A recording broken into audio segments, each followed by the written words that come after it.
தன்னை மரணத்திற்கே ஒப்பு கொடுப்பேன் என்று சொல்ல அதிகாரமுள்ள கவர்னரை பார்த்து கர்த்தர் சொல்லுகிறார், பரத்தில் இருந்து என் பிதாவின் இடத்தில் இருந்து உமக்கு கொடுக்கப்படாதிருந்தால் என் மீது உமக்கு எந்த அதிகாரமும் இல்லை என்பதை சொன்னதோடு மாத்திரமல்ல, என் அன்பு தேவ பிள்ளைகளே, என் ஜீவனை மறுபடியும் அடைந்து கொள்ளும்படியாய் அதை நான் கொடுக்கிறேன். ஒருவனும் அதை என்னிடத்தில் இருந்து எடுத்துக் கொள்ள மாட்டான். நானே அதை கொடுக்கிறேன். அதை கொடுக்கவும் எனக்கு அதிகாரம் உண்டு.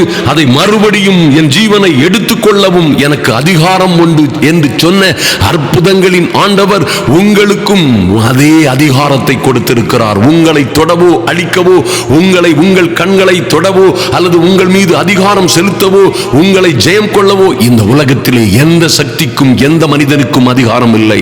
பிதாவின் இடத்தில் இருந்து அதிகாரம் கொடுக்கப்பட்டால் ஒழிய உங்கள் மீதும் என் மீதும் இந்த உலகத்திலே நம்மை தொடுவதற்கு எவனுக்கும் எதற்கும் அதிகாரம் இல்லை.